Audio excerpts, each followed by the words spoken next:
آقا سلام و درود، خسته نباشید. فصل تابستون و هوا هم خیلی گرمه، کولر ماشین شما خیلی زیاد تحت فشاره.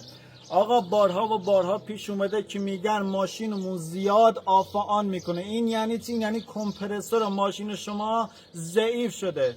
تایم اصولی و نرمال آف آن کردن ماشین بین 50 دقیقه یک بار یا 1 ساعت یک بار، ولی میبینیم ماشین هر 5 دقیقه یا 2 دقیقه یک بار آف آن میکنه. پس بیا من با دیگه وقتی کمپرسور ضعیف میشه دیگه نیاز نیست که حتما کمپرسور 20 میلیون بدی یه کمپرسور بگیری عوضش کنی، یا بگن فقط بوبینش رو عوض کنی که اونم قیمتش 2 میلیونه. بیا من با یه ترفند ساده با یک رله تقویتی که شاید سر هم به 150,000 تومان نرسه بهت یاد بدم که چطور کولر تو قوی بکنی، کم آف آن بکنه، همون تایم نرمال، و اینکه بادش هم خنک‌تر باشه. پس تا آخر ویدیو با ما همراه باشید.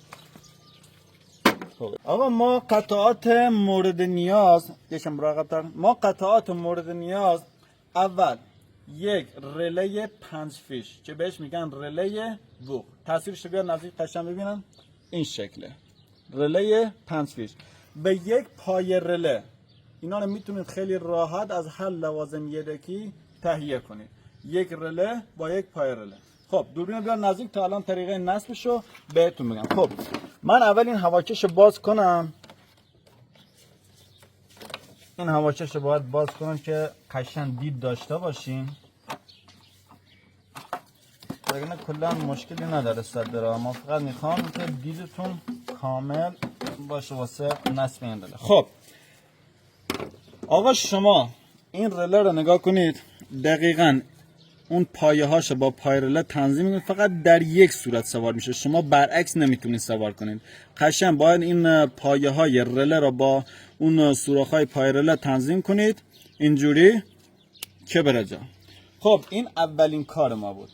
بذار یه چیزی دیگه هم بهتون میگم. این نگاه کن الان 5 تا سیم داره. ما این سیمی که وسط نگاه کنید، اینایی که لبن نه، اینی که وسطه، ما این سیمو نیاز نداریم و استفاده ازش نمیشه. خب الان اینو قطع میکنم که یکم گیج نشین تا من اینو سوار کنم واسهتون. خب چی کار میکنیم؟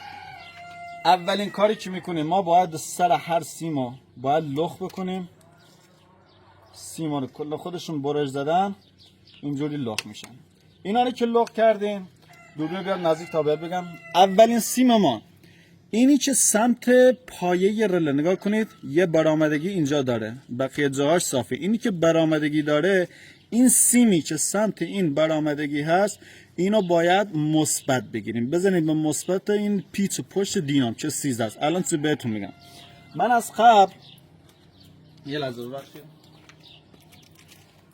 خب گفتم این سیمی که سمت این برآمدگی هست، اینو باید مثبت از پشت دینام بگیرید. مثبت از پشت دینام چیکار میکنین؟ من اینو یه سیم از قبل آماده کردم که تایم ویدیومون زیاد نشه. این یه سرسیم 8 باید بزنید سر سیم. قبلا طریقه این چطور سیمو بذارین زیر سرسیم بهتون گفتم. سیمو لخ میکنین و 4 تا لبه داری، اینا رو با سیم چین میچسبونین به هم. خب اینو میزنم با مثبت. فقط همین یه دونه سیم رو نیازش که بهش سیم اضافه کنید، چون یکم فاصلش زیاده. اینو یه سیم از قبل آماده میکنید با سرسیم 8. سرسیمش هم 8 باشه، این سیمش هم 2 باشه، 1.5 باشه، فرقی نمیکنه. خب این کار کردیم باید قشنگ چسبکاری کنید، چون این سیم مثبت میخوایم بگیریم، اگه به بدنه بخوره اتصالی میخوره. اینو حالا انجام دادیم. خب چیکار میکنیم؟ ما این پیچ پشت 13 رو که بهتون گفتم اینجاست. یه پیچ 8 داره، یه پیچ 13. این مورد 13 رو میبینید، اینو باید باز کنید. خب قبلش یکی از بستهای باتریتون رو بکشین که آچارتون به بدنه نخوره که اتصالی بده. من یه لحظه اینو باز کنم. آچار الان دم دست نبود.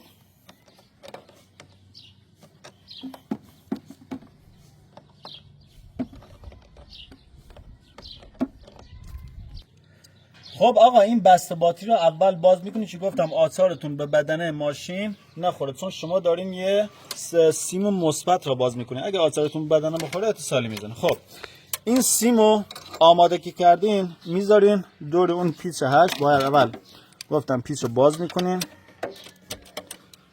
به همین راحتی.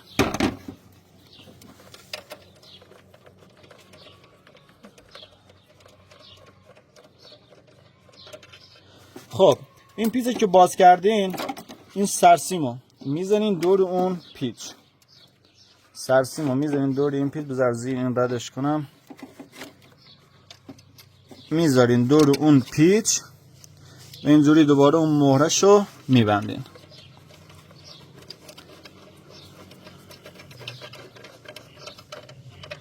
خب این الان زدم، این سیم مثبتون که الان از پشت دینا گرفتیم. خب میریم سراغ سیم بعدی. نگاه کنین شما اینجا 2 تا سیم نازک داره، یعنی این سیمایی که بغل این رله میخوره، اونی که مستقیم این سیم بود که مثبت گرفتین فعلا کاری به این نداریم.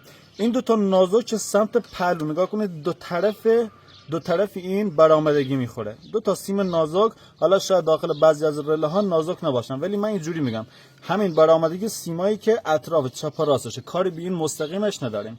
اینا رو فرق نداره، شما خودتون یکیشو انتخاب میکنید واسه اینکه منفی بگیرید. خب منفی رو دیگه نیاز نیست از بدن بگیریم. دوربین بیار نزدیک. آقا این کمپرسور ماشین ماست، کولر ماشین ماست. اینه قشنگ زیر دینام میخوره. این یه سوکت داره، سوکتش رو در میارین، گفتم مثل یه خار داره، خارش رو فشار میدیم به سمت پایین، بعد از همدیگه جداش میکنه. اینجوری جداش کردیم.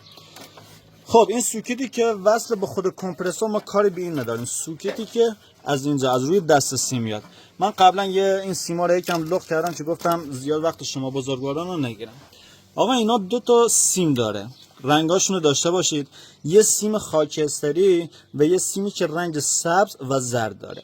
خب منفی اون رله رو باید از این سیم بگیریم. داخل پژو همین رنگ سبز و زرد. اینو فقط با یه فندک لخت میکنید، قطع نمیکنید، با یه فندک لخت میکنید. گفتم یکی از این سیمایشه چپ و راست، این سیم مثبتی که بود فرق نداره، هر کدومو خواستین بزنین.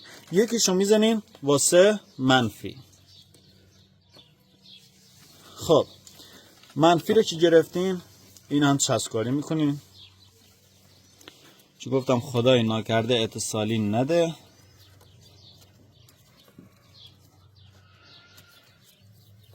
قشنگ چسبکاری میکنین. خب این هم واسه منفی رله ما هنوز 2 تا دیگه سیم داریم. خب یکی از اون چپ و راستایی که بهتون گفتم و اون سیمی که مستقیم این برآمدگی هست. خب اینا رو چی کار میکنیم؟ دوباره میریم پیش همون سوکت، اونی که منفی بود. اینم برق مثبتی که از اون روی دکمه داخلی کولر AC که میزنید کولر شروع به کار میکنه. اینم سیم از روی اون میاد. این سیمو قطع میکنیم، برعکس این سیم که فقط لخت کردین این یکی رو قطع میکنیم. من از قبل قطعش کردم و آماده. خب نگاه کنید الان این سیم قطع شده. حالا چجور این سیما رو بهشون بزنیم؟ اون سیمی که از روی خود دست سیم میاد، اون قسمتی که قطع کردن از روی خود، نه اینکه روی سوکته، اونو این نازکه روبرو رو هم بهش وصل میکنیم. این باید بشه ورودی برق رلتون. اینجوری این هم به این وصل میکنین، اینو به این وصل میکنید و در آخرین سیم اینو به قسمت اون بریدگی که سمت خود سوکته اینو بهش وصل میکنید و این همیشه خروجی رلتون. به همین راحتی. خب اینا رو هم قشنگ چسبکاری میکنید. کار سختی نیست، مثبت و منفیش که راحت میتونیم بگیریم. فقط این سیمه که از وسط دونست کردین، چه گفتم اون نازکه رو که روبروی منفی بود میزنید به اون قسمتش از روی دست سیم میاد، به این سیمی که کم کلوفتره روبروی اون برآمدگی میفته میزنید روی این قسمت بریده‌ای که سمت خود سوکت هست. الان ما هر دو تاشو واسهتون چسبکاری میکنیم.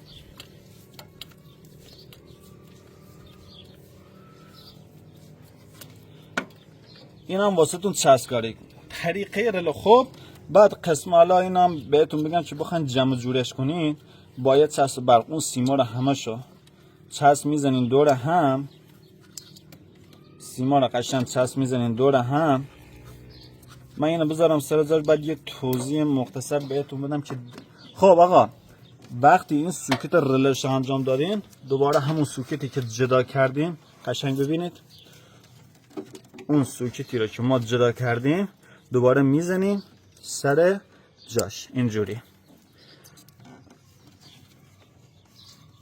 اون خاره یکم فشار بدیم اینجوری میره سر جاش. بعد همین رله رو به این شیلنگی که اینجاست با یه بست پلاستیکی یا با همون چسب یه دور بزنیم که رلتون نیفته نیاد بین تسمه و دینام و اینا. به همین راحتی. آقا این رله رو هم بعدش باید یه چسب بزنید دور تو دوره این رله که مثلا در معرض خطر آب اینا نباشه. ببخشید من دیگه چسبم تموم کرد. یه چسب بزنید دوربر این که در معرض خطر آب نباشه. آقا وقتی این کمپرسور ضعیف میشه، یعنی ضعیفی کمپرسور هم به خاطر بوبین خود کمپرسوره و اینکه هم موتور ماشین یه مدتش کارکردش بگذاره ضعیف میشن. این دوتا باعث میشه دیگه اون فشار وارده رو کمپرسور نتونه تحمل کنه و اینکه آفانش زیادی میشه. ولی الان با دیگه نیاز نیست برین کمپرسور عوض کنید، چون اگه شما کمپرسور عوض کنید بازم همین مشکل دارید. این رله تقویتش میکنه، هیچ خطری هیچ چیزی هم واسه کمپرسور نداره، فقط تقویتش میکنه. امیدوارم که از این پستم خوشتون اومده باشه. حتما ماشینایی که پژو هستن این کار رو بکنید. گفتم داخل پراید احتمالش 10% تا 15% این کمپرسورتون ضعیف بشه، ولی ماشین پژو احتمال 80 تا 70% این اتفاق واسش میفته. خیلی ممنونم.